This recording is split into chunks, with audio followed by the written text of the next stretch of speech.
Good day, everyone. We are the Group 6. Welcome to this online conference under the subject Peace Communication with the guidance of our Professor Sir Romel Rio. Today, we're going to discuss about the armed groups of the Philippines, particularly the New People's Army. To start the discussion, here is the history of the organization. The history of the organization of New People's Army or Bagong Hukbong Bayan was founded on March 29, 1969. The founders of this organization are Jose Maria Sison and Bernabe Buscaino. Jose Maria Sison entered an alliance with Bernabe Buscaino, which was originally a unit under the Marxist and Leninist Partido Comunista ng Pilipinas, and it was renamed the New People's Army and became the armed wing of the Communist Party of the Philippines.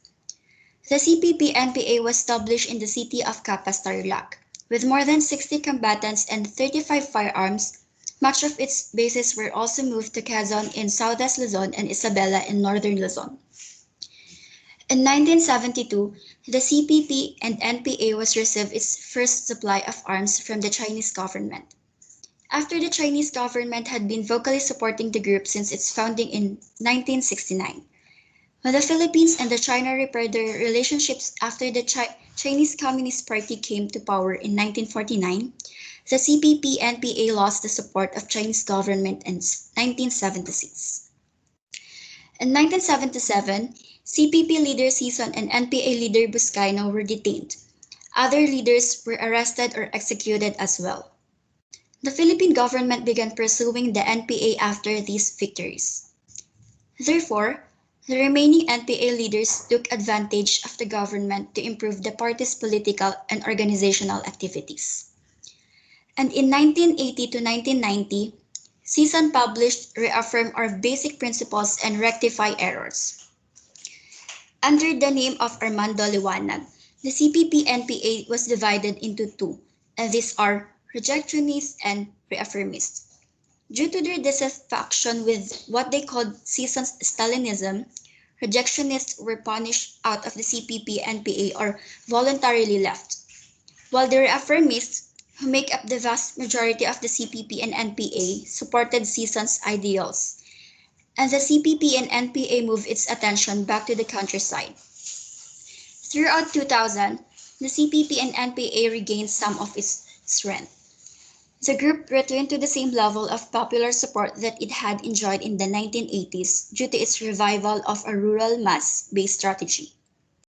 The Philippine military blamed other factors for the resurgence, such as the 1992 repeal of Republic Act No. 1700. The repeal allowed the CPP to become a legal political party, although the group continued to express its opposition to electoral participation. And next, let's go to the ideology and beliefs of the advocacy. Thank you, Ms. Valerio. The organization follows the political ideology Marxism Leninism Maoism, also referred to as Marxism Leninism Mao Zedong thought.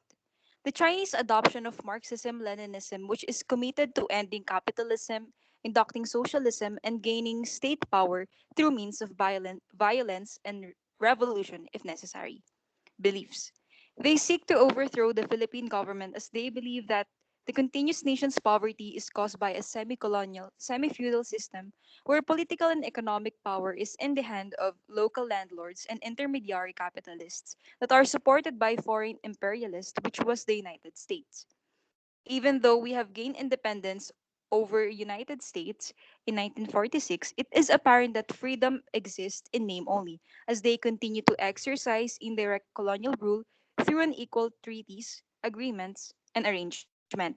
In order for the CPP-NPA to achieve the changes they are pursuing, they consider three principal things in conducting revolution: the armed struggle, agrarian revolution, and establishment of mass bases.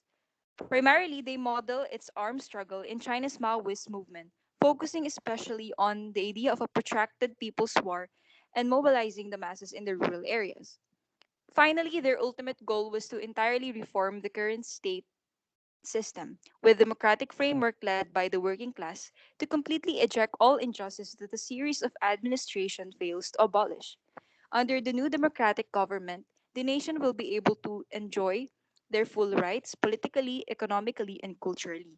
This includes free land entitlement to landless and poor, and the largest enterprises, banks, mines, infrastructure will be owned by the public, while supporting the initiative and capital of patriotic businessmen who want to contribute to the building of socialism.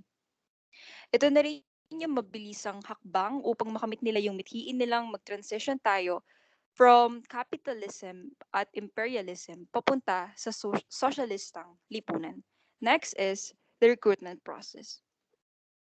So, recruitment process. The group's first point. This is controversial. Why? Because the popular belief that rebels are recruited through leftist groups is very harmful. And it's filled with such speculations kung kaya pati ang aktivismo ay nadadamay.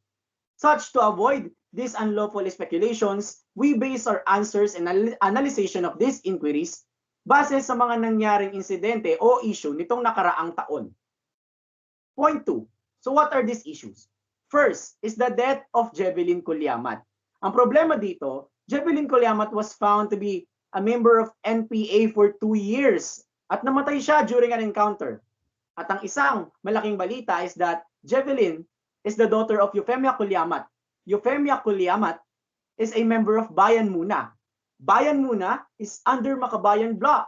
And such, ang pagkamatay po ni Jevelyn ay nagpalakas ng communist links laban sa Makabayan Bloc. At ang mga aktivistang grupo under such bloc, katulad ng Kabataan Party List at Anak Bayan, was red tag. There was a Senate hearing held wherein Carlos Zarate and Teddy Casino testified that they have nothing to do with the recruitments for the rebellion. However, the League of Parents of the Philippines, which is an anti-communist group, is not convinced sa kanilang mga testimonies. Under such impression, Sara Elago, the representative of Kabataan Party List, as well as Karapatan Human Rights Representative Tina Palabay, emphasized that red tagging is a harmful thing because it comes with fatal consequences. At pinabulaanan nila ng lubusan dahil ang National Intelligence Coordinating Agency as well as Anti-Terrorism Council ay nakitang nag-share sa kanilang Facebook page ng mga impormasyon na hindi naman fact-check. Ang mga materialis na ito ay nagko-contain ng mga ebidensya raw ng mga aktivistang grupo katulad ng Kabataan Party List at Anak Bayan at ang iba pang mga aktivistang grupo under Makabayan Bloc ay ang main recruitment venue ng CPP, NPA, NDF. At lalo itong umiigting dahil merong mga government witness which are alleged rebel returnee na nagangalang James Sagino at Ivy Corpin. At sinabi ni Sagino na ang kanyang unang task raw para maging CPP was to join Casino in a Bayan Muna campaign way back in 2010 at Iloilo City. Dahil po sa mga kontrobersyang ito at dahil sa mga punto ng dalawang panig ay hindi na kayang mag-provide ng Senado ng verdict. Tumatawag si Senator Ping Lacson ng another session for this hearing. Now, with these controversies, paano ba natin ito i-conclude? How do we conclude this? First, sa group namin on our observations sa mga available na mga celebration videos ng NPA as well as sa mga accessible documentaries, hindi maikakaila na maraming youth o mga murang mukha ang militarized. Meron silang mga weaponry at tinitraining sila mag-behave like an army. Also, if we will believe the government, meron pong mga Senate probes kung saan may mga parents kasama na dito sa release sa Lucena na nagkiklaim na ang mga aktivistang grupo katulad ng Bayan Muna ang siyang humatak sa kanilang mga anak para maging rebelde. During Truth Caravan then in a European Union in Geneva, Switzerland, some indigenous leaders from the Philippines testified that NPA exploits their children. And when they resist, they burn their houses. Isa na sa mga tumistigong ito, si Bea Ana Crisostomo, representative ng Manobo Tribe, na nagsasabing nakaranas sila ng pagsunog ng kanilang mga ari-arian at ng bahay nang nag-resist sila sa NPA. So that's all the controversy surrounding the recruitment process. Next is the political structure or leadership of this group.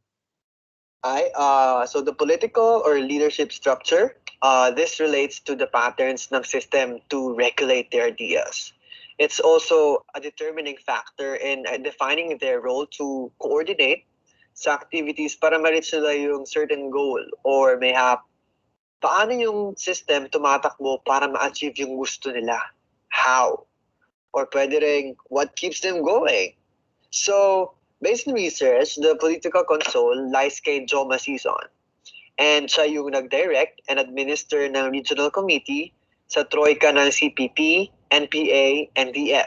At ang NPA naman ay ang naatasan para maging forerunner ng tactical or strategic autonomy since sila ang namobilize as a military wing ng CPP. Dati pa ya. And it's also important to know na yung CPP kasi adopted the Maoist principle which later incorporated the Marxist-Leninism ideology. And understandably, the NPA manages to function seeing the extreme poverty and lack of governance, especially sa lugar na wala sa metro.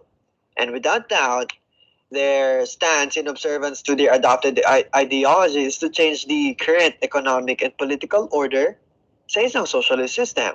Thus, diba, they continue to thrive by the absence of what they believe a citizen really deserves, and that's a competent leadership and erasure of the predominance of dishonesty, to say the least.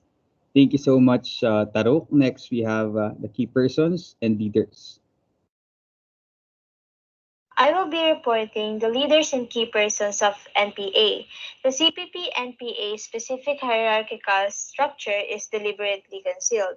Pero ito yung mga matutunog na pangalan na merong malaking contribution sa organisasyon na nakuha ko sa Stanford Center for International Security and Cooperation.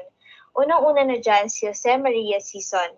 He was the CPP-NPA's first chairman and co-founded the CPP and NPA with Bernabe Buscaino. At tumulong din siya sa establishment ng NDF.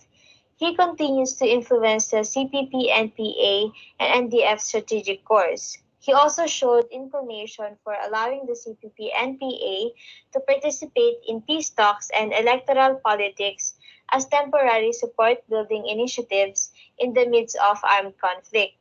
Next is Bernabe Buscaino, also known as Commander Dante.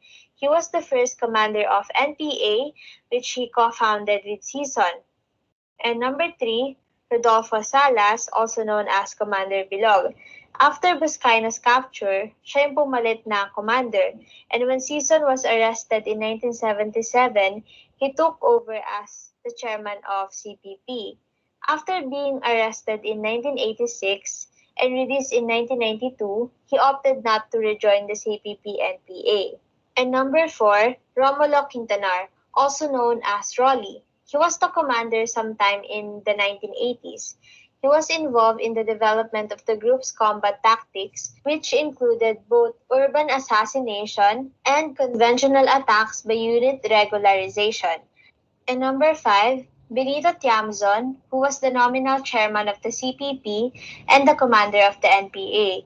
Tiamzon and his wife played a leading role in the CPP-NPA. He and his wife paired up with Sison to lead the reaffirmist movement. And Benito Tiamzon's wife, Wilma Tiamzon, on the other hand, served as the CPP-NPA Secretary General and as a member of the CPP-NPA Central Executive Committee. Lastly, Adalberto Silva, who allegedly succeeded Wilma Tiamzon as the CPP-NPA Secretary General after her 2014 arrest. He led the CPP-NPA's National Organization Department and served as an NDF peace consultant. Silva was arrested in 2015, after which his leadership status has remained unclear. Thank you so much, Jane. Lastly, we have the key events and controversies.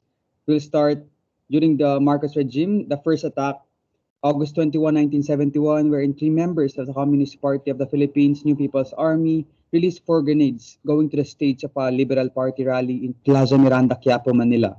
Former President Ferdinand Marcos was initially blamed for the incident, which had killed much of his opposition.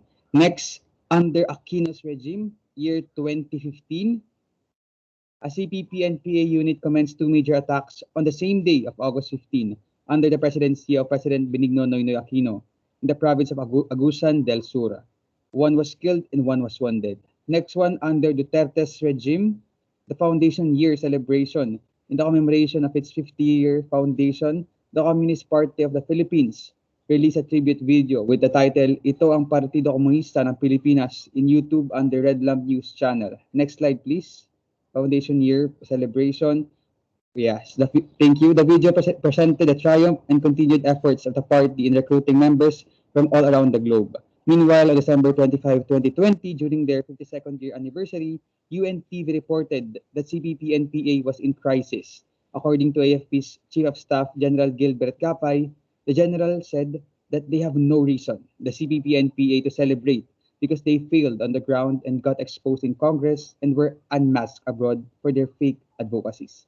Lastly, is the National Youth Commission versus All Rebellious Anti-Government Scholars with the issue of scholarship grant, wherein the chairperson of NYC, Ronald Cardema, asked President Duterte to issue an executive order stopping the educational assistance of all rebellious anti-government scholars, particularly those joined along with the communist rebels who have been part in the killing of troops. P. Duterte said that anyone who supports the armed groups, he considers them his enemy. He then made a warning to students in public state universities that they might be removed from the list of scholarship grantees if they support communist rebels that aim to overthrow the government. Cardema's proposal has drawn criticisms from different student groups and government officials, marking it as an abuse to freedom of expression and right to peaceably assemble. Thank you.